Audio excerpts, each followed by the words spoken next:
નમસ્કાર મિત્રો આજે તારીખ 20 ફેબ્રુઆરી 2025 છે।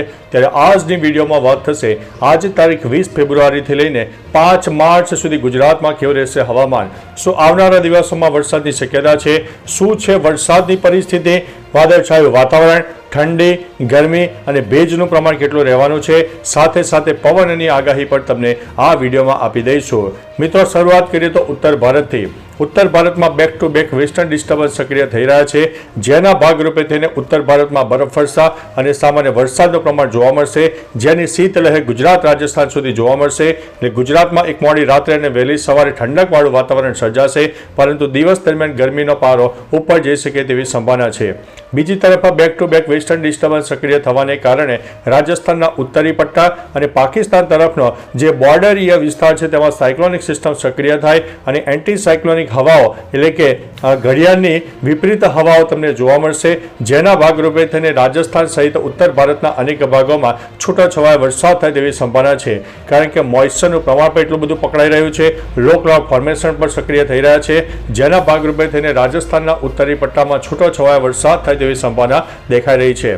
બીજી તરફ મિત્રો ગુજરાતની વાત કરી દઈએ તો ગુજરાતમાં આજે પણ આંશિક વાદળોનો રાઉન્ડ છવાઈ જશે।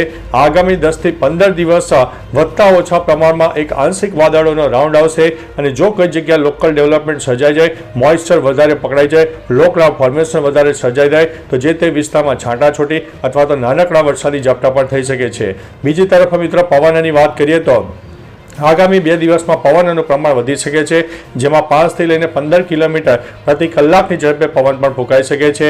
જે પર્વતીય વિસ્તારો છે તેમાં પવનનું પ્રમાણ થોડું વધારે રહે તેવી સંભાવના છે।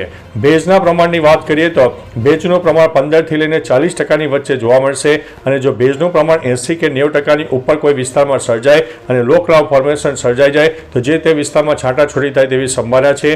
બાકી મિત્રો કોઈ પર્ટિક્યુલર વિસ્તારમાં જોરદાર વરસાદ થાય તેવી સંભાવના હાલ દેખાઈ રહી નથી, પરંતુ અત્યારે જ્યારે સાયક્લોનિક સિસ્ટમ સક્રિય થયું છે તેની અસર ગુજરાત અને રાજસ્થાનને જોવા મળી રહી છે, જેના ભાગરૂપે થઈને આગામી 10 દિવસ હજુ પણ ગુજરાતમાં વધતા ઓછા પ્રમાણમાં વરસાદી માહોલ આપણને જોવા મળશે।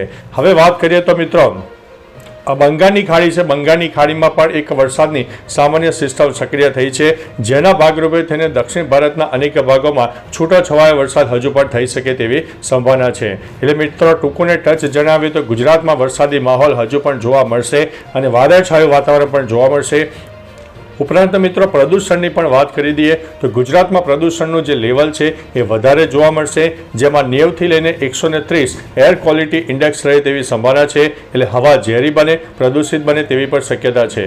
હવે મિત્રો આવનારા ઉનાળાની પણ વાત કરી દઈએ તો ગુજરાતમાં મહત્તમ તાપમાન 44 થી 46 ડિગ્રીની આસપાસ રહી જાય તેવી સંભાવના છે, અને આ વખતે કહી શકાય કે જોરદાર ગરમી પડવાની છે, જે અસહ્ય ગરમી આપણને કહી શકાય કે તે પડવાની છે। બીજી તરફ મિત્રો ગુજરાતમાં હવે જ્યારે 2 વ્હીલર્સ ઉપર હેલ્મેટ ધીમે ધીમે ફરજિયાત બનાવવામાં આવી રહ્યું છે, ત્યારે મિત્રો ગરમીની સિઝનમાં જે હેલ્મેટ પહેરવાથી અંદર બફારો થશે, બહારનું ટેમ્પરેચર પણ હાઈ હશે, એટલે જે લોકોને બીપીની તકલીફ છે, ગભરામણ થતી હોય, ચક્કર આવવા હોય તેવી બધી વ્યક્તિઓને આ હેલ્મેટને કારણે મિત્રો મુશ્કેલી વધી શકે છે, એટલે થોડું સાવચેત રહેજો, એલર્ટ રહેજો। બાકી મિત્રો જે ઠંડો કહી શકાય કે સમયગાળો છે, સવારનો સમયગાળો છે, મોડી સાંજનો સમયગાળો છે, તે દરમિયાન તમે બહાર નીકળજો, બપોર દરમિયાન થોડું બહાર નીકળવાનું ટાળજો, જેથી જે લોકોને આવી બધી તકલીફો છે તે આ તકલીફોથી થોડા દૂર રહી શકે છે। બાકી મિત્રો તમારા વિસ્તારમાં વાદળછાયું વાતાવરણ કેમનું છે, ગરમીનું પ્રમાણ કેવું છે, ઠંડી હોય, ધુમ્મસ હોય, ઝાકળ વર્ષા હોય, તમામ પ્રકારની માહિતી નીચે કમેન્ટમાં વિસ્તારો સાથે આપજો,